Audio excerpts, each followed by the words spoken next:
Além da Morte. Psicografado por Divaldo Pereira Franco. Pelo Espírito, Otília Gonçalves. Esclarecimentos oportunos.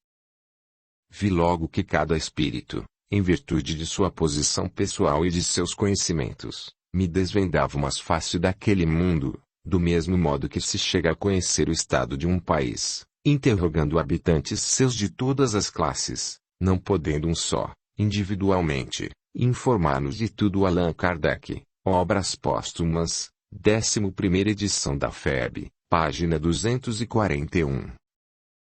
À medida que recuperava a tranquilidade além da morte, quando as vibrações da carne se diluíam no grande mar do esquecimento, longe das impressões mais fortes do plano físico, desejei retornar aos seres queridos que ficaram na retaguarda, para narrar-lhes a minha experiência. Examinando, porém, as limitações que me incapacitam, compreendi, de cedo, a impossibilidade que dificultava a realização do meu desejo. Sem cultura intelectual acadêmica, habituado apenas aos problemas do lar humilde, sempre distante das belas letras, não fui aquinhoada, quando na terra, com as dádivas do saber.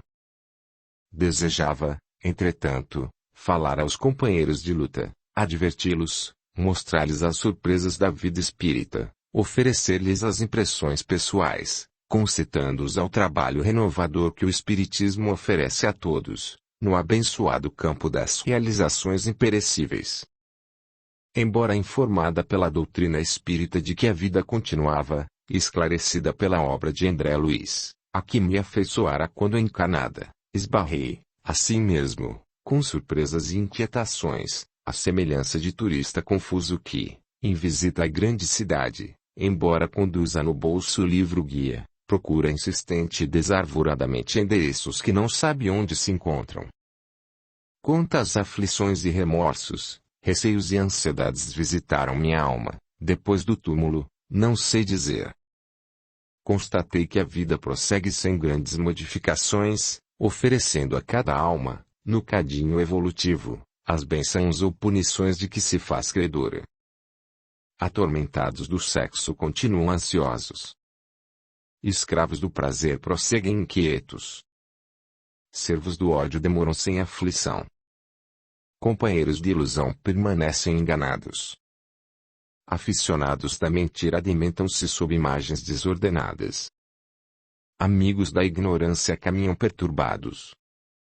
Somente as almas esclarecidas e experimentadas, na batalha redentora, caminham em liberdade, desfrutando a dádiva da esperança entre os sorrisos e realizações. Verifiquei o significado real da fé. Ao invés de ser aceitação passiva de crença religiosa antes, programa de ascensão e renovação interior.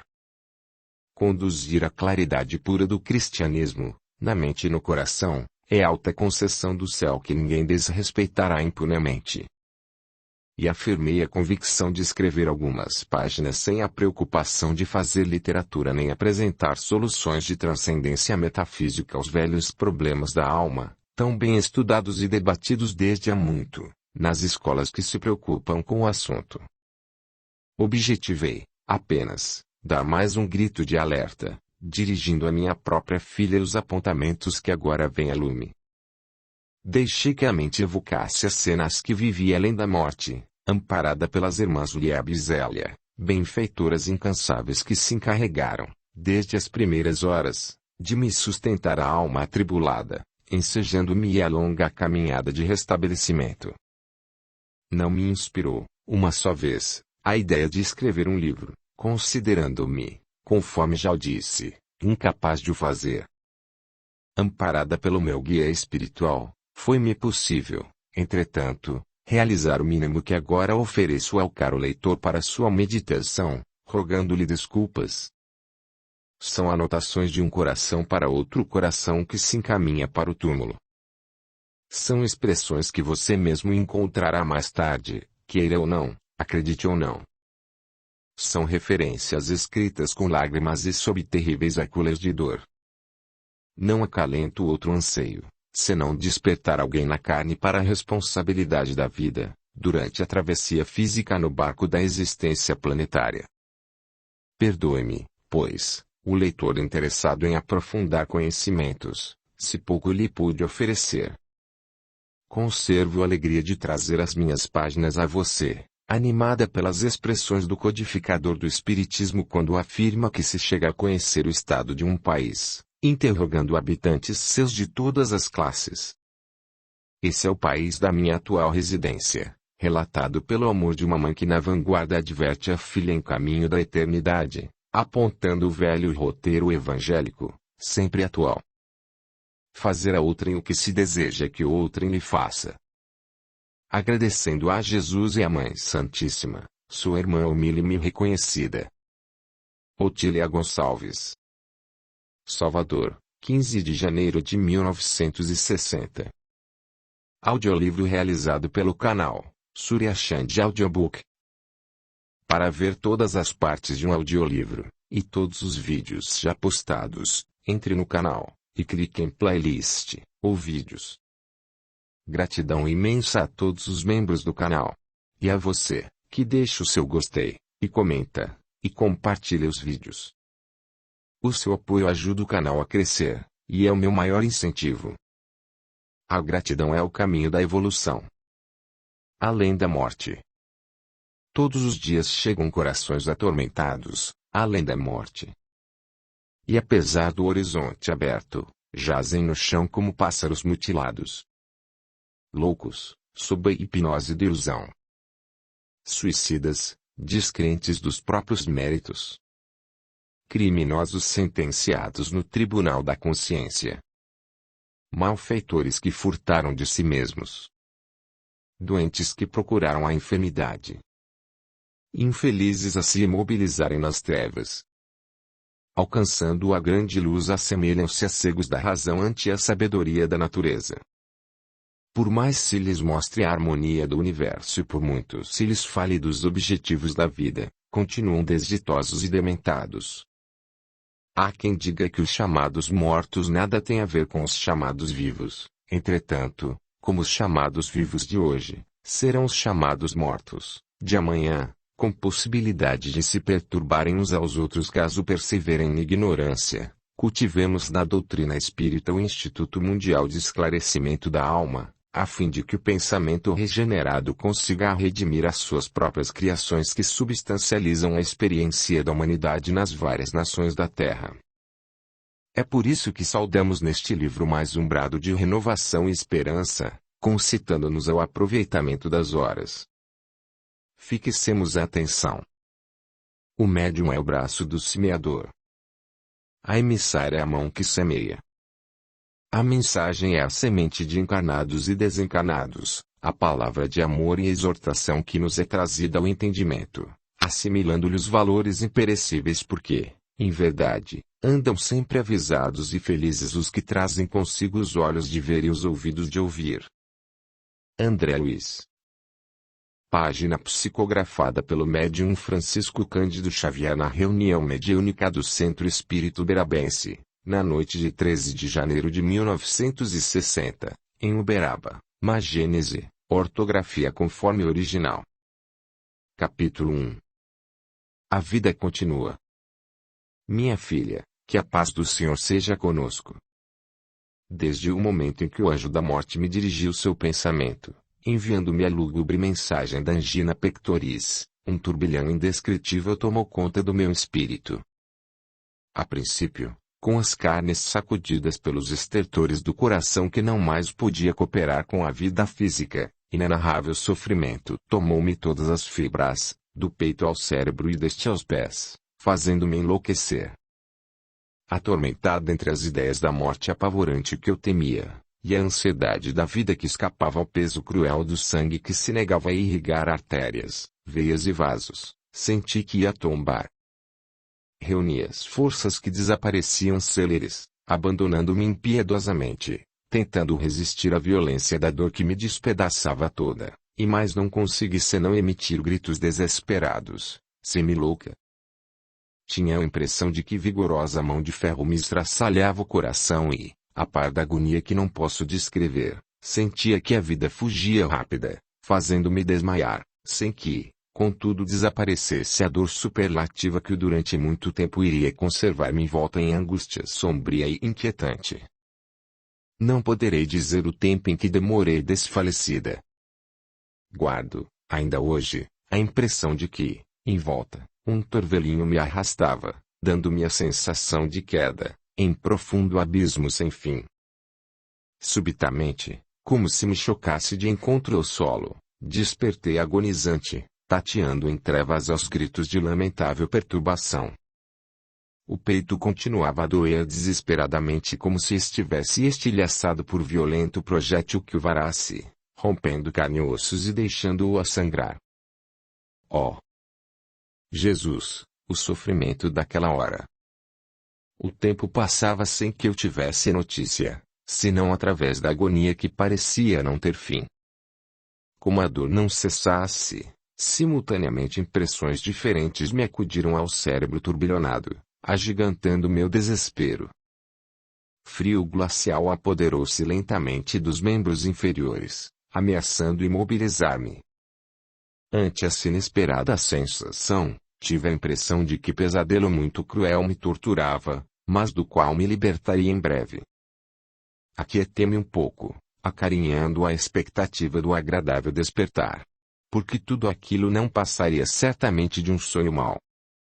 Além do frio, dores generalizadas paralisaram meus movimentos, enquanto o enregelamento me tornara rígida, o pavor rondava-me, implacável. Sem poder mais raciocinar, sacudida nas ondas crispadas desse mar de desconhecidos sofrimentos, vislumbrei tênue claridade, como se a alva tocasse meus olhos. Tive, então, as primeiras noções do lugar em que me encontrava, permanecendo, entretanto, imóvel. De início, turvas e embaçadas, as imagens não se tornavam reconhecíveis. Inquieta, percebi-me deitada no leito costumeiro, hirta e pálida. Desejei levantar-me, andar, correr, suplicar auxílio, estava paralisada, atada a cadeias poderosas. A língua já não se articulava. O cérebro parecia-me devorado por labaredas crepitantes. Os olhos, fechados, negavam-me fitar a luz, embora eu visse tudo e acompanhasse os movimentos exteriores. Escorria-me o pranto incessante, queimando-me a face, e o pensamento se me afigurava qual encandecida caldeira, cheia de desesperos a destruir-me. Não tinha ideia das horas. Indagava mentalmente, no martírio, o que me acontecera. Onde estava o companheiro de tantos anos? Os irmãos de fé espírita, onde se encontravam eles que me não socorriam? Os cooperadores dedicados do nosso programa de assistência social, para onde fugiram? Para onde conduziram as criancinhas a que me acostumara a amar, porque não me falavam? E lembrei-me do mestre bondoso que se fizera a segurança de todos os infelizes. No tumulto do meu cérebro, a figura incomparável de Jesus tomou vulto, amenizando lentamente meus sofrimentos. Embora não cessassem de todo, as dores diminuíram e uma quietação momentânea aplacou o incêndio interior. Respirei algo facilmente. De longe, parecia-me chegar aos ouvidos sons e vozes abafados. Embora de olhos fechados, vi que algumas pessoas choravam. Atraída, desejei erguer o corpo, senti-me sair de dentro do casulo carnal, que então pude ver. Encontrava-me deitada, no esquife mortuário, e de pé, ao seu lado, simultaneamente. Apalpei-me apressada e senti-me fisicamente. Tudo em mim vibrava com a mesma intensidade doutrora, avolumando-se as impressões da carne e a agressão da dor. Procurei alargar os movimentos e percebi que o frio terrível desaparecia, desatando-me do porto da rigidez. Andei um pouco vacilante e, de súbito, na minha mente brilhou inesperada ideia. Eu não estaria morta, porventura, indagava-me. Atirei-me apressadamente ao corpo, tentando erguê-lo para fugir a esse pensamento tenebroso e libertar-me das aflições. Não consegui, entretanto, o meu intento. As lágrimas voltaram a romper as represas e corriam volumosas. Não era possível, afirmava intimamente, tentando aquietar-me. Tudo aquilo não passava certamente de um sonho fantástico ou de um desdobramento mediúnico, no reino da morte. Não era crível que eu tivesse morrido. Sentia-me viva, não obstante as dores que me cruciavam. Encontrava-me lúcida, raciocinava, sofria. Não podia estar morta. Quando acordasse, oraria e procuraria apagar das lembranças aqueles momentos de pavor. Estive quase aliviada com esses raciocínios. No entanto, a realidade era outra. Ao abraçar-me ao corpo, senti-lhe a frieza e verifiquei, apesar de deitar-me sobre ele, que não me conseguia ajustar qual ocorre a mão calçada em luva apropriada. Esforçando-me vesti-lo outra vez, verifiquei, atribulada, que minha vontade não mais o acionava. Compreendi, embora relutante. Estava morta. Ao admitir esta ideia, fui acometida de profundo terror. Voltaram-me à mente as explanações do nosso diretor espiritual, ouvidas em nosso cenáculo de orações. Antes de refazer-me da surpresa, descobri-me profundamente ignorante em doutrina espírita, que abençoado roteiro no país dos mortos. Tentei recapitular os ensinamentos ouvidos antes, todavia, o inesperado daquela hora descontrolava-me, prostrando-me abatida, mais uma vez. O torpor, que, antes me invadira, retornou, deixando-me livre somente o pensamento que, agora, percorria célere as sendas das recordações misturadas às lutas da existência, fazendo-me defrontar o corredor da loucura. Surpreendi-me novamente fora do corpo, apesar de a ele estar atada por fortes cordões que não impediam que me distanciasse.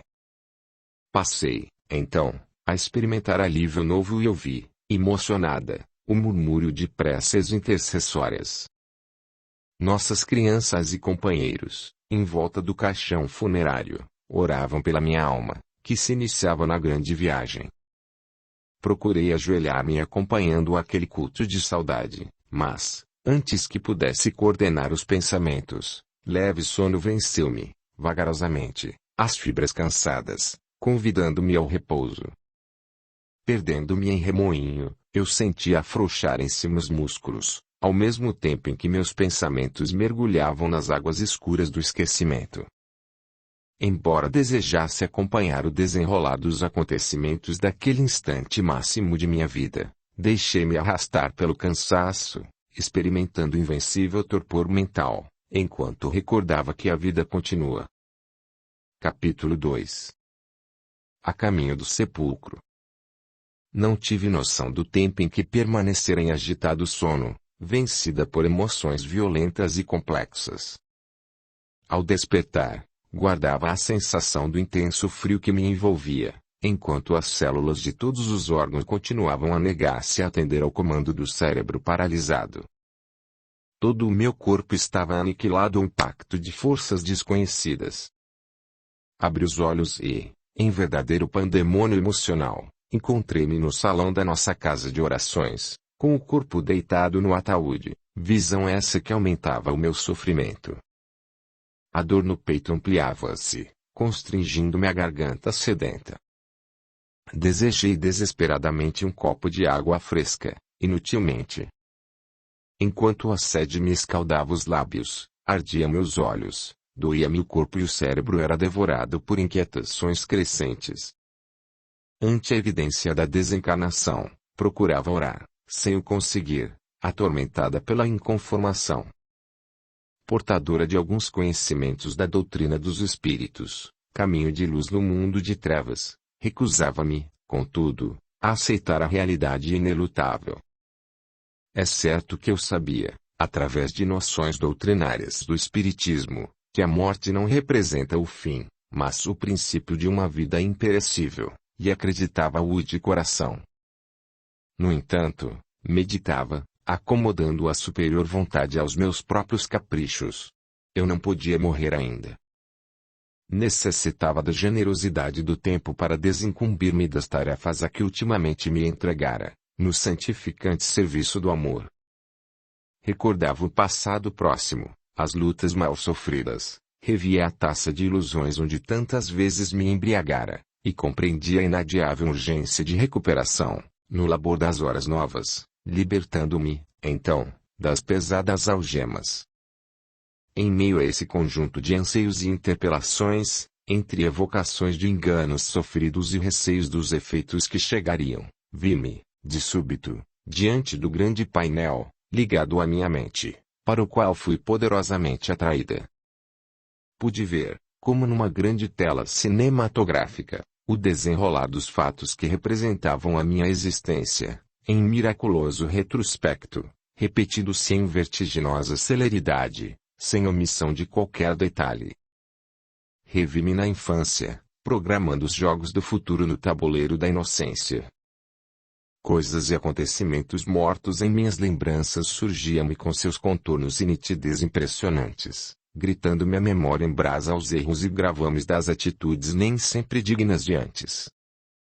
E o incrível é que, para cada compromisso com o erro daquele tempo, surgiram-me agora as soluções que antes não me ocorreram, patenteando a sabedoria de nosso Pai ao alcance de nossas mãos, mas nem sempre utilizada.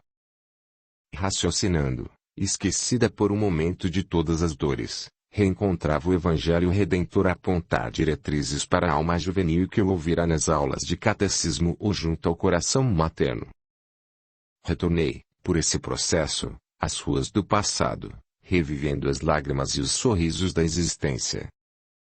Conservava a impressão de que todos os meus atos foram cuidadosamente anotados por criterioso e vigilante amanuense a quem nada escapara, registrando inclusive as ideias más que, um dia ou outro, me visitaram a tela mental.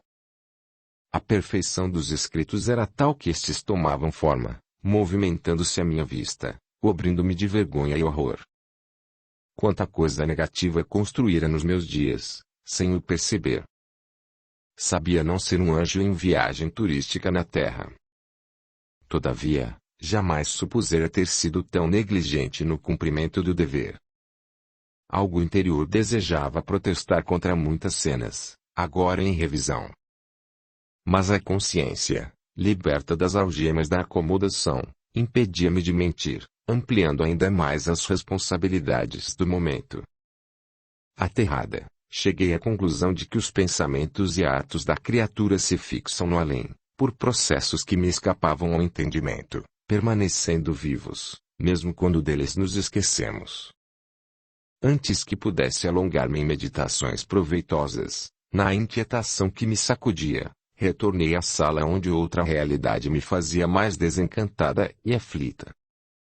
Não podia agora contestar a realidade da minha morte.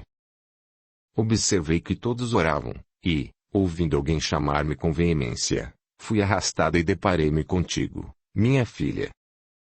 Pude ver que recordavas os dias em que vivemos juntas, porquanto os teus pensamentos formavam quadros vivos onde eu me encontrava também. Desejei abraçar-te, mas, quando me dispunha a isso, erguiam o caixão que me conduzia o corpo. O pavor do momento foi-me superior à capacidade de calma e confiança.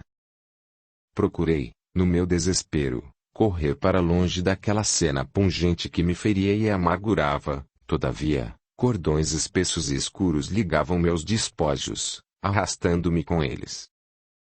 Reconheci as ruas por onde segui o féretro, embora as notasse escuras e movimentadas, como se pesada sombra se abatesse sobre as casas, e multidão desvairada tivesse saído às calçadas. Escutei a voz dos transeuntes que pareciam revoltados, brandindo pedaços de madeira, como armas improvisadas. Alguns me ameaçavam e, vendo minha expressão de horror, recuavam gargalhando, como loucos libertos de sanatório nefando. Chegando ao cemitério, ouvi gritos e lamentações que me despedaçavam a alma. As vozes, que mais se assemelhavam a emissões animalescas, compunham musicalidade infernal, indescritível. Massa humana, de grotesca forma, cercava meu ataúde, comentando, zombeteira, A situação da recém-chegada. Será discípula do Cordeiro ou irá engrossar nossas fileiras? Disse alguém com sarcasmo. Examinemos-lhe as emanações, retorquiu o outro. Cuidado com os vigilantes miseráveis, advertiu um terceiro. Deve ser alguma pobre ovelha do rebanho. Exclamou mais alguém. E com a mesma voz. Olhem as defesas que envolvem. Não nos impacientemos, gritou o primeiro. Saibamos esperar e aguardemos os acontecimentos. Deixemos que os comparsas de fé lamuriem os apelos ao chefe e seus sequazes. Tudo aquilo era um fenômeno novo e horripilante. Aconcheguei-me ao caixão, desejando arrebatá-lo e fugir dali com o fardo das minhas carnes. Não me pude demorar na contemplação daquelas cenas terríveis. Força incoercível detinha-me atenta no esquife que era depositado no fundo da sepultura. Escutei o som da laje a cobrir-me os despojos e o dos instrumentos que eram usados para o lacramento da campa. Apavorada, encontrei-me ligada às vísceras mortas, estando viva. Gritei desesperadamente, em lamentável estado, e caí desmaiada. Até o momento, não sei quanto tempo ali estive, em delírio. Despertei lentamente, conservando a cabeça atordoada, demorando-me a recompor os pensamentos que pareciam perdidos em brumas espessas. Doía-me o corpo, sacudido de quando em quando por terríveis arrepios. A dor agudíssima do coração demorava a esmagar-me de uma vez. Verifiquei que, embora o corpo estivesse morto e começasse a avolumar-se, tomando aspecto horrendo, eu me sentia um corpo gêmeo aquele que caminhava para a putrefação e, em tudo, idêntico a ele, inclusive no vestuário. Mas não dispunha de serenidade para meditar. Vagarosamente rememorei os últimos acontecimentos e, quando ao recordá-los, cheguei à certeza de que estava na sepultura, fui acometida de convulsivo pranto. Capítulo 3. A salvadora presença de Liebe. Odores pestilentos e desagradáveis invadiam-me as narinas, causando-me sucessivas náuseas. Verifiquei que o meu corpo se tornara volumoso, começando a decompor-se, enquanto o aluvião de asquerosos vermes se locupletavam nas carnes entre as vestes úmidas e imundas. Era toda uma massa informe em apodrecimento. Emanações insuportáveis asfixiavam-me sob a laje de cimento que em repetidas tentativas de liberdade desejei erguer, redundando a luta em esforço inútil e cansativo. Ciente da realidade de minha morte, cercada de compactas trevas, sabendo-me com o corpo em decomposição no cemitério, eu experimentava a avassaladora angústia. Não conseguia demorar-me em conjecturas, não podia raciocinar mais demoradamente, não coordenava ideias, tudo se passava rápido, cruel, fugindo e retornando à retina mental em remoinhos sucessivos. E, acima de tudo, sentia a necessidade de ar, de luz, de paz. As lágrimas que me pareciam sair do coração ferido e amargurado banhavam-me sem que conseguissem lavar meu lodo, que também me bastava a forma nova, em tudo idêntica a que lentamente apodrecia.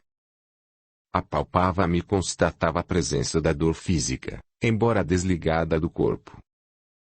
Sentia-me pesada, raciocinando com dificuldade, esmagada na cova sepulcral. Num desesperado esforço, tentei fazer um balanço, reunindo todos os fatos da minha vida, até onde podia alcançar, procurando esquecer, por momento, a sensação da violenta dor que se demorava na região cardíaca, e recordei, emocionada, a inadiável necessidade de orar. Sim, a prece ser-me a única fórmula medicamentosa capaz de restituir-me a paz, a serenidade.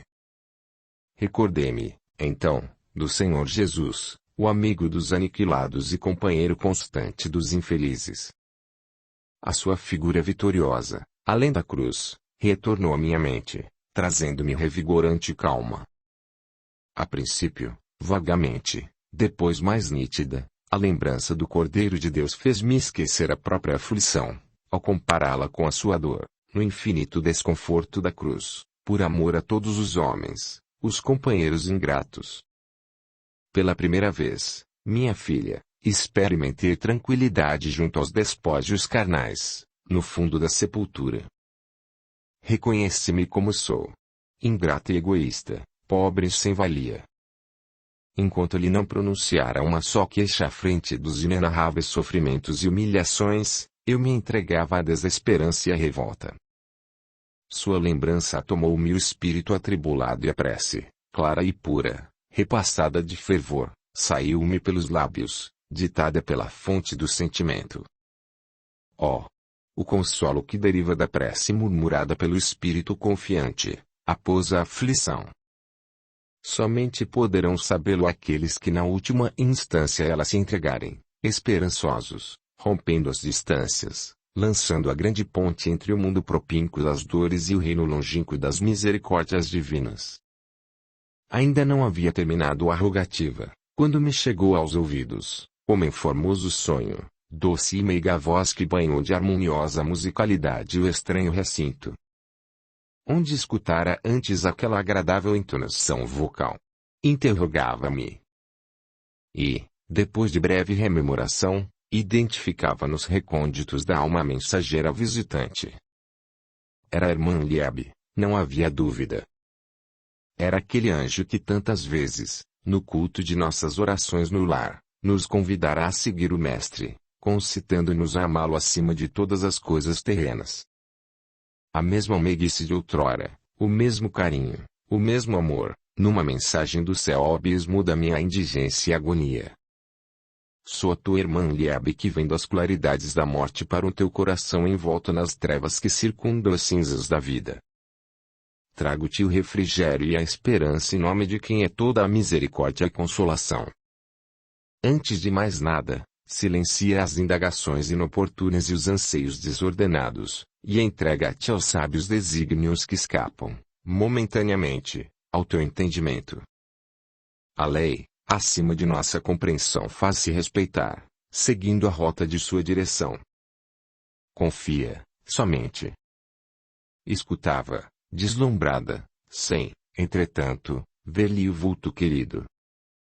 Desejando aproveitar ao máximo a felicidade do instante, não pude sopitar as indagações que me fervilhavam no cérebro incendido. Que fazer, irmã querida, em tão trágicas circunstâncias? Como libertar-me daqui? Tenho estado contigo desde o instante em que começaram as tuas aflições, respondeu bondosa. Todavia, prendias-te mais à lamentação improdutiva que à fé, malbaratando o tesouro precioso da oportunidade de confiar e esperar. Quando, porém, resolveste buscar a fonte viva, pela oração eficiente, rompeste as algemas que retinham tua mente no oceano físico e emergiste da penosa faixa de vibrações. Lembra-te, entretanto, de que a caminhada será muito longa.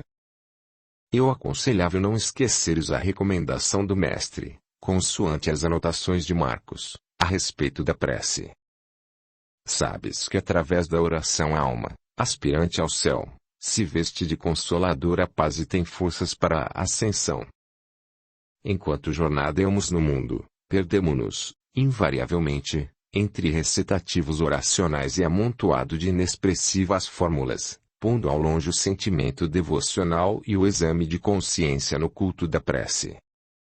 Livres, entretanto, da carne, verificamos que a prece propicia o alargamento dos horizontes espirituais, favorecendo o intercâmbio que faculta o banho no infinito mar das formosas concessões. Ao orares, não há roles queixas nem lamúrias, não relaciones apontamentos apressados, não apresentes necessidades. O Senhor, que a todos nos conhece, sabe das necessidades que nos assinalam a existência e supri-las-á, naturalmente. Abre-lhe o coração com amor e fala ungida de piedade e esperança. Colocando a alma em cada frase, recorda e repete a oração dominical que o próprio Senhor nos ofereceu, como legado de amor, e confia na caridosa assistência que não tardará. Silenciando-se a voz carinhosa, procurei retemperar o ânimo e, como se voltasse à casa materna, revi-me pequenina e pobre, vestida nos panos da simplicidade, junto ao colo protetor de mamãe, mãos unidas, em noite de frio, repetindo com ela o Pai Nosso. Com a imagem fixa na mente, com toda a unção e o recolhimento, tentei naquela hora singular repetir as comoventes e claras expressões. As palavras vestidas de emoção umedeciam meus olhos. As lágrimas então já não tinham o mesmo sabor de agonia e revolta. Conquanto as dores não tivessem cessado de vez, a serenidade demorou em minha alma. Permaneci, olhos fechados, ajoelhada como nos tempos passados, orando demoradamente, esquecida do cubículo infecto onde me encontrava. Ao descerrar as pálpebras, deparou-se-me suave claridade a espraiar-se nas paredes e, sorrindo, surgiu o delicado e compassivo rosto de irmão Liebe, aureolado de fios dourados. Lentamente se foi delineando e, em breve, surgia-me deslumbrante e bela. Do tórax estendiam-se raios de luz que me penetravam, banhando-me inteira. Vitalidade antes não experimentada visitou-me, exuberante, reanimando-me fortemente.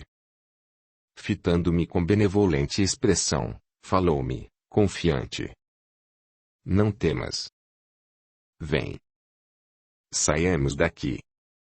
Audiolivro realizado pelo canal Surya Chand Audiobook. Capítulo 4. Ainda no cemitério. Amparada pela alva mão de irmã Liebe, tive a impressão de que a laje de cimento que tanto desejara erguer em busca de liberdade, do ar e da luz, apresentava a possibilidade de ser transposta. Sem que o percebesse quase, atravessamos o obstáculo que tanto me afligira antes, e, em breve, aspirei a longos haustos o ar da casa dos mortos, misturado a complexo aroma de flores desabrochantes em decomposição. A noite calma e o céu coruscante ofereciam acolhedora esperança ao meu espírito aflito. As estrelas mais se pareciam a joias engastadas em veludoso manto, acenando de longe, com suas luzes, as mensagens silenciosas da paz. A luz principiava a sua travessia pelo infinito e para isso se cobrira de tênues véus de nuvens alvacentas, qual noiva jubilosa no momento da boda. E, certamente, era ela a noiva da alva em caminho das suas núpcias com a luz. Meus ouvidos espirituais escutaram o bater lento das horas. Meia-noite. Vento frio soprava dobrando ciprestes escuros banhados da claridade lunar. Os vultos solitários dos anjos de pedra, sobre os jazigos, confundiam-se com as coroas de metal que tentavam imortalizar as expressões floridas da natureza e tomavam aspectos variados no claro escuro do ambiente. Ainda me encontrava embevecida pela visão da noite argêntea, quando a irmã Liebe me convocou para a recordação do Evangelho, no que diz respeito ao zelo pela prece e à vigilância para evitar mergulhos na tentação. Busquei a meditação, tentando reequilibrar-me interiormente e, como se a vista me alagasse a percepção, notei que multidões pervagavam entre os túmulos, formando grupos vários que se confundiam em confabulações. Alguns, de ar escarninho, passavam gargalhando e satirizantes, proferindo expressões vulgares, zombeteiras e coléricas. Guardando carantonas ridículas e disformes, surgiam de súbito, em asgares infelizes, perdendo-se, logo após, no escuro dos jazigos. Outros conservavam-se ajoelhados, em atitude de oração, consoante suas confissões religiosas, banhados de pranto, em imprecações desesperadas. À medida que minha visão se tornava mais profunda, conseguia registrar as cenas em derredor, multiplicando-se as ocorrências. Notei que o número de visitantes aumentava consideravelmente. Observo o mausoléu ao lado, falou-me a irmã Liebe, sem afetação. Olhei na direção indicada e defrontei-me com uma anciã, de venerandos cabelos brancos, ajoelhada junto a uma cruz, retorcida pelo tempo, orando com emoção e enternecimento. Dos seus lábios, coroando um murmúrio de prece, colorações de luz, em cambiantes multicores, caíam sobre a pedra tumular. Apesar de singelamente vestida, deixava perceber, à primeira vista, a nobre hierarquia espiritual a que pertencia.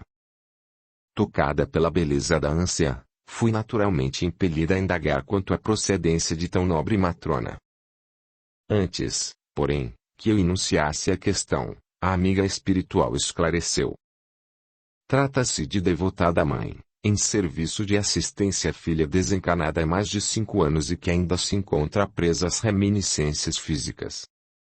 Ligada fortemente aos espíritos infelizes, aos quais negara a oportunidade de reencarnação, quando no plano carnal, sofre-lhes agora as funestas consequências. Saída das zonas de recuperação espiritual, continuou a irmã Liebe, ao nascer, trazia consigo o compromisso de receber nos braços, pela maternidade torturada, 4 adversários de outrora, com os quais deveria refazer os liames do amor pela sublimação nos testemunhos dolorosos. Filha da classe média, contraíra núpcias com um antigo companheiro, cujos recursos valiosos se constituíam dos tesouros morais, pois que, na esfera dos negócios era, apenas, servidor do comércio, sem muitas possibilidades. Educada nos padrões imediatistas do planeta, apesar dos esforços e exemplos maternos, preferira, logo depois do matrimônio, o jogo enganoso das ilusões, em detrimento das responsabilidades sagradas do lar. Alegando dificuldades de ordem financeira, não permitiu que a família crescesse além de um rebento que lhe constituía felicidade vaidosa, fechando as portas da oportunidade aos demais necessitados. Reiteradas vezes, solicitada a aquiescência procriativa, negava-se, embora as admoestações da mãezinha, a esse tempo, ainda reencarnada. Conselhos, advertências e apelos não lhe modificavam a atitude íntima. Todavia, descuidando da vigilância, por 2 vezes se sentiu visitada pela presença do feto que impiedosamente expulsou, revoltada, com auxílio de drogas que igualmente a minaram, dia a dia, através de enfermidade desconhecida e pertinaz, com sede no útero. A desvelada genitora, ao seu lado, desdobrou esforços e canseiras, assistindo-a com o carinho necessário e a oração silenciosa, oferecendo-lhe energias reparadoras à organização combalida. Logo que se sentiu aparentemente recuperada, a infanticida retornou ao lugar comum, longe do equilíbrio nobilitante e salvador. Nesse ínterim, a mãezinha debilitada pelas noites insônias e longas, atravessadas nas laboriosas tarefas dos inadiáveis deveres, desencarnou entre preocupações e lágrimas. Não passaram 12 meses, depois do nefando crime do aborto, continuou a gentil mensageira, dando nova inflexão à voz, emocionada, e a jovem sentiu-se novamente visitada pela bênção da oportunidade maternal. Todavia, assim que percebeu a presença da vida, brotando dentro do ventre, deixou-se arrastar por ódio violento, tentando, por todos os meios, libertar-se do intruso, não solicitado. Sua mamãe, então desencarnada, portadora de bela folha de serviços, interferiu junto de amigos espirituais, conseguindo a dita de falar-lhe em sonho, sobre as responsabilidades sagradas da mulher, concitando a aceitação do dever, em cujo resgate estava empenhada a própria vida. Admoestada pela abnegação maternal, comprometeu-se a conduzir os passos na outra diretriz, sem o confirmar, entretanto. Ao despertar, embora guardando as impressões registradas no subconsciente, reconduziu a mente às ideias habituais, procurando, desvairada, o concurso de infeliz mulher, dedicada ao crime de infanticídio. Executado o ato macabro, retornou ao lar, reintegrando-se no mundo calamitoso das aparências. Sentindo-se falido na tentativa, pela 3ª vez, o espírito, despejado violentamente, voltou a aderir psiquicamente nas paredes uterinas, provocando hemorragias violentas que não puderam ser sustadas, nem mesmo com imediata intervenção cirúrgica.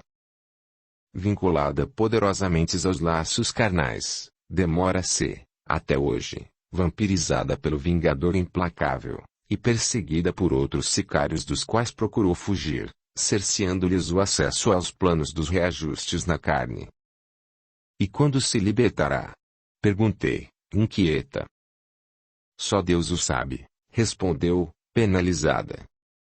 Precisamos recordar, acrescentou a prestimosa enfermeira, que a pobrezinha dispôs de 8 anos, abençoada pelas ensanches do matrimônio e atendida seguramente pelo acolhimento socorrista e esclarecedor da genitora. Agora com o tempo. Antes que a irmã amiga encerrasse o assunto, indaguei, recordando de mim mesma. E a oração da mãezinha devotada oferecer-lhe algum efeito benéfico, uma vez que só o tempo poderá libertá-la do desespero a que se atirou. Evidentemente, elucidou, bondosa.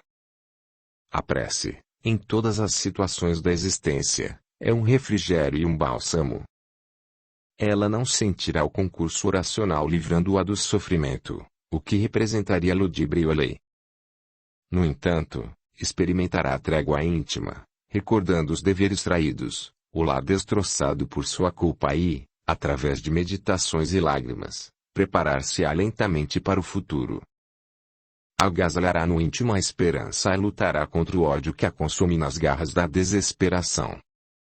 Profundamente impressionada, ensaiei em íntimo a oração intercessória, esquecendo-me de mim mesma, como me acostumara a fazer nos dias passados, no reduto das nossas comunhões mediúnicas com o além-túmulo.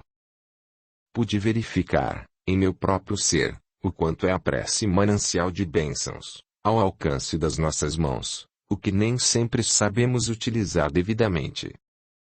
Despertando-me das cogitações, a irmã Liebe convidou-me a sair do cemitério, enlaçando-me com ternura carinhosa.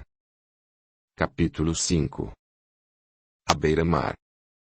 Em breves palavras, a irmã Liebe falou-me da necessidade de contato mais amplo com os fluidos da natureza, a fim de favorecer a minha reabilitação. E como me encontrasse depauperada, o meu transporte até a praia próxima seria feito sob ação de sono magnético. Tocando-me as têmporas, levemente, tive a sensação agradável de sono invencível que me dominou. Despertei à beira-mar, num encantador recanto do litoral, bordado de coqueiros prateados pela luz da lua cheia.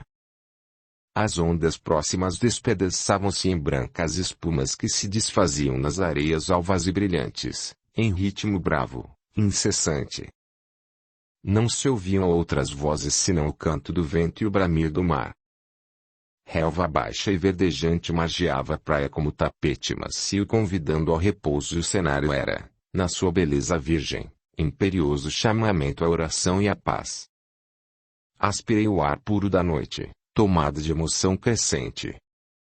O odor agradável e balsâmico de flores do campo misturava-se ao agradável cheiro de algas marinhas. Absorvia essas dádivas sublimes da natureza, que me beneficiavam a organização espiritual combalida, de maneira salutar. A irmã Liebe, regozijante com a poesia da noite, chamou-me a atenção para as belezas do ambiente vibrante de vida e festa. Encontrávamos-nos a poucas dezenas de metros das areias praieiras, em outeiro bordado de vegetação luxuriante, junto à antiga construção de pedra que pertencera, no passado, a senhores que haviam colonizado a região. Entre as velhas colunas e arcadas quebradas, a lua desenhava caprichosas figuras, e, pelas frinchas da construção arrebentada, a noite murmurava queixas e saudades, na voz do vento. Apontando o casario abandonado, a zelosa amiga espiritual falou, dando origem à conversação edificante. Eis ali um exemplo eloquente da vacuidade da vida física. O esplendor sucedido pela decadência e glória seguidas pela ruína e pelo olvido. Outrora, aqueles salões, hoje reduzidos a escombros, vestiam-se de gala e luz, enquanto a senzala esquecida jazia na treva e na dor. Com o passar do tempo, desapareceram os júbilos e os senhores, os cativos e as dores. Tudo foi reduzido a um monte de ruínas, coberto de vegetais vitoriosos. Da construção e de seus donos, ficaram vivos os contos da tradição oral e os muros arrebentados. e após breve pausa. Também na vida física o fenômeno que comentamos é o mesmo para todos. Berço e túmulo, como portas da existência, infância e velhice, como estações de chegada e saída, e juventude e maturidade, como lugar de aprendizado, no campo emocional. Início e encerramento da viagem, meios e oportunidades de utilização do ensejo, no jogo ilusório do corpo. Raros, entretanto, se dispõem verdadeiramente ao aproveitamento devido. Alguns seguem vitoriosos por fora, e escravos por dentro. São os que acreditam no poder temporário. Outros abandonam a luta dignificante, matando o exterior, e despertam no silêncio aflitivo da inutilidade de que se fizeram mestres. Somente poucos realizam o aproveitamento real, com a utilização dos bens terrenos, no programa de construção da felicidade além do mundo. E desejando, talvez, ampliar a oportuna dissertação, prosseguiu, com voz pausada e clara. Enquanto não compreendermos a necessidade de valorizar a vida no plano físico, continuaremos invadidos pelo infortúnio abater-nos desapiedado, com os chicotes resultantes das ações impensadas. A vida na carne é patrimônio que não merecemos. Significa concessão misericordiosa para renovação, aprendizado e libertação. Toda a luta deve ser dirigida para a realização dos objetivos essenciais do programa que nos conduz ao renascimento. A alma mergulha na carne, cheia de boas intenções e desejosa da recuperação do tempo. Todavia, a boa intenção e o desejo, apenas, não respondem positivamente pela felicidade. É imprescindível a ação realizadora no campo do bem geral. Mas, o que acontece comumente é que o contato com o corpo, ocasionando a anestesia da memória, faz que o roteiro traçado com o concurso das lágrimas e do arrependimento fique à margem, voltando a criatura aos hábitos milenários onde pontificam o prazer, a cobiça e o crime. A perigosa e atraente rede de ilusão arrasta diariamente multidões descuidadas, que malogram desastradamente, adiando, por tempo indefinido, a ascensão aos planos mais altos. Não me pude furtar a profunda meditação. Compreendia, tardiamente, é certo, o manancial de luzes que o Espiritismo nos confere, e que eu não souber aproveitar devidamente. Em pensamento, retomei a mesa simples das nossas sessões de mediunidade, em cujas tábuas tantas vezes colocara as mãos em busca do concurso da espiritualidade. Recordei advertências e ensinamentos, conselhos e roteiros ouvidos, nos quais o convite ao trabalho e à oração, o apelo à vigilância e ao auxílio eram notas frisantes, e não pude conter as lágrimas que, sucessivas, me banharam o rosto. Pela memória, acompanhei o desfilar de tantos benfeitores anônimos, generosos e compassivos, que tantas vezes, enternecidamente, me distinguiram o espírito, com expressões de bondade e zelo, verificando, aterrada, quanto fora negligente e descuidada no campo do Senhor. O desânimo ia-me assenhoreando, quando a vigilante benfeitora, interrompendo-me o curso das reflexões, atalhou. Otília, minha irmã, recorda que Jesus não deseja a morte do pecador, mas a do pecado. Desanimar agora seria o mesmo que retroceder. O discípulo do Evangelho não dispõe de tempo mental para o receio ou para a dúvida. Não te lamentes. Cristo, em nosso caminho, é uma permanente oportunidade nova. Se achas que não aproveitaste devidamente o ontem, lembra-te de que o amanhã pertence à tua alma. Robustece o espírito na fé e reanima-te, pois que muito terás a fazer. Alegra-te no Senhor, que nunca nos abandona, e, sem perda de tempo, põe mãos à obra. Jesus espera muito de nós. Nossos irmãos choram em diversos planos do orbe e suas vizinhanças, aguardando o socorro em nome do céu. Não dispomos de tempo para a despesa da inutilidade. O passado pode constituir-se de sombras, todavia, o amanhã é sempre uma luz nova, dissipando todas as trevas. Ergue-te e não temas. Com admoestações tão oportunas, alento novo invadiu-me confortadoramente. Modificando a inflexão da voz, após a pausa que se fizera, espontânea, Lieb, apontando as ondas inquietas, prosseguiu. O mar é fonte de energia e vitalidade. Por enquanto, o homem não tem sabido valorizar, devidamente, os benefícios magnéticos do oceano. Laboratório de forças vitais, depositário de gloriosas e velhas civilizações, santuário de milhões de espécies vivas, é um mundo inexplorado, a conquistar.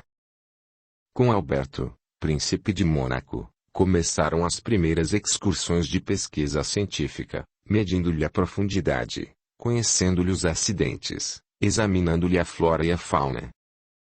A oceanografia moderna, entretanto, com os recursos técnicos de que dispõe, candidata-se a descobertas valiosas no seio grandioso das águas. Embora quanto já se conhece sobre a vida submarina, muito ha escapado à observação dos pesquisadores no que concerne aos fluxos e refluxos das marés com o seu potencial de energia pura que tantos benefícios produzem na organização fisiopsíquica do animal e do homem. E como se perscrutasse a região, utilizando recursos que me eram desconhecidos, concluiu. Multidões de desencarnados nas cidades próximas são aqui trazidos para necessário e inadiável refazimento. Outros sim, encontros espirituais de ordem superior, entre os habitantes das duas esferas da vida, aqui se concertam, quando os dádivas do sono descem sobre os corpos cansados na luta humana. Cuidadosos benfeitores da nossa esfera conduzem tutelados alquebrados e desfalecidos, para regiões semelhantes a esta, em toda a costa marinha, a fim de que o ar puro das praias restitua ao perispírito as funções temporariamente traumatizadas pelo transe desencarnatório. Encontrava-me encantada. Quando encarnadas sempre sentir inexplicável atração pelo mar, motivada talvez, supunha, pelas histórias ouvidas desde a infância, sobre os mistérios e belezas ocultas na profundeza das águas.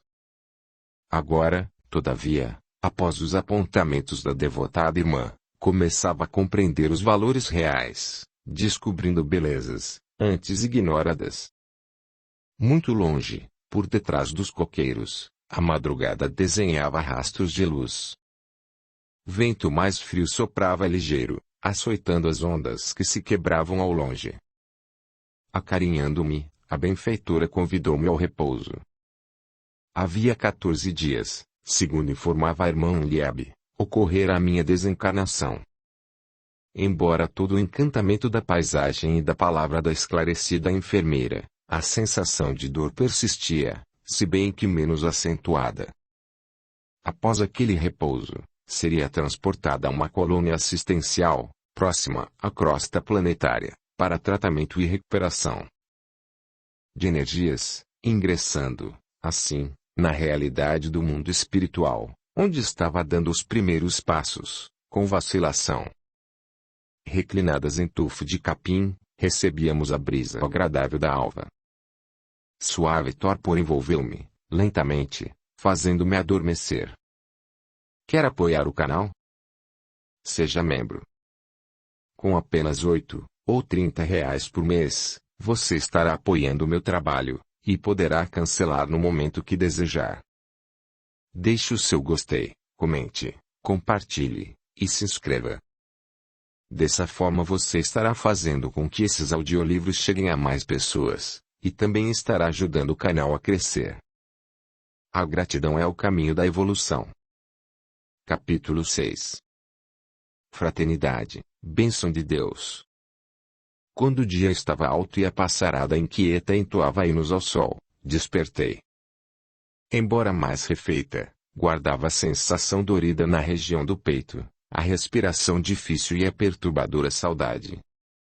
Com a paisagem vestida de luz, as lembranças se me acendiam na alma, comprimindo-me o coração. As dores aumentavam, e por mais buscasse esquecer, não conseguia libertar-me da sensação de distância, debatendo-me mentalmente no desalento. Compreendendo minha inquietação, a incansável irmã Lieb procurou tranquilizar-me. Dentro de alguns minutos estaremos com os companheiros do círculo fraterno.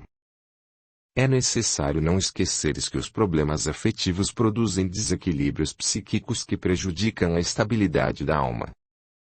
No momento, tens de reunir os melhores esforços no sentido de lograr êxito no processo de libertação. Estaremos com os amigos, no entanto, não lhes escutarás a voz, como antes. Sentirizás os pensamentos e as orações, porquanto, dentro de 1 hora estarão reunidos no culto da Boa Nova. Como te deves recordar, congregam-se hoje sob a responsabilidade da nossa Alta de Souza, para debate e estudo do programa assistencial aos seus cuidados. Estamos no primeiro domingo do Ano Novo. Ah, minha filha! A mente tem estranho poder. Ao enunciar-lhe o nome da nossa Alta de Souza, retornei como por milagre às nossas reuniões dominicais. A aflição que parecia seguir-me de perto, aguardando oportunidade, voltou a perturbar-me, fazendo-me arder o cérebro, ansioso por notícias novas. Mesmo assim, procurei aurir forças no robustecimento da alma, quando a irmã Liebe sugeriu: reunirei algumas flores deste verdejante outeiro e as levaremos aos nossos irmãos, como símbolo da pureza dos nossos sentimentos. Acercou-se de plantas desprezadas e recolheu algumas de pequeninos botões perfumados. Conduzida ao sono magnético, para o transporte até o centro das nossas orações coletivas, quando voltei a abrir os olhos, notei, surpresa, a presença de jovem espírito que se aproximou sorrindo, qual amiga devotada e constante.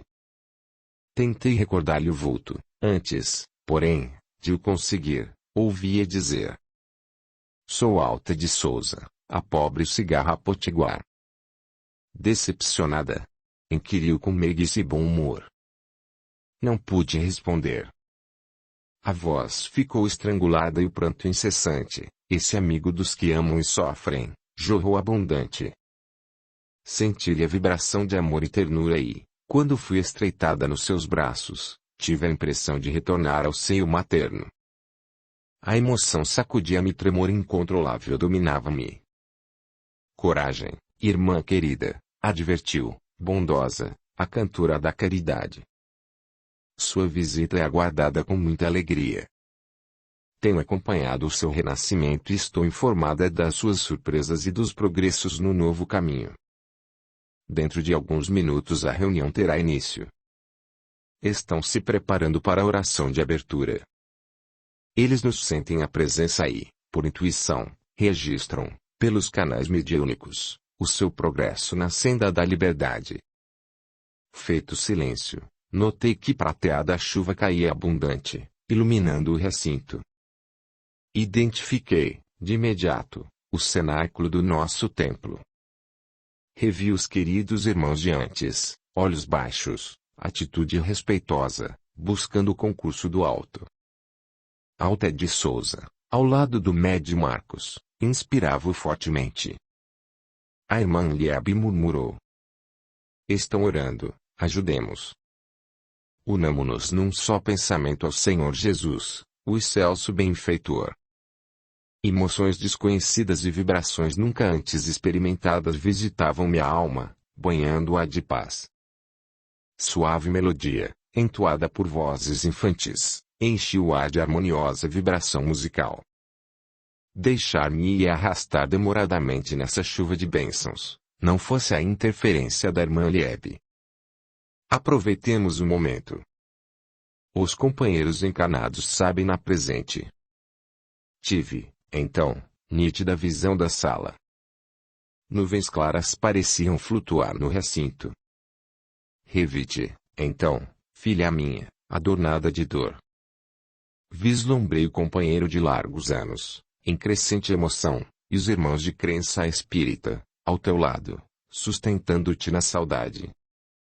Ante o meu júbilo infinito, porque filho da felicidade de comprovar a vida estuante além da morte, Alta de Souza informou-me, solicita, consolidando minhas esperanças.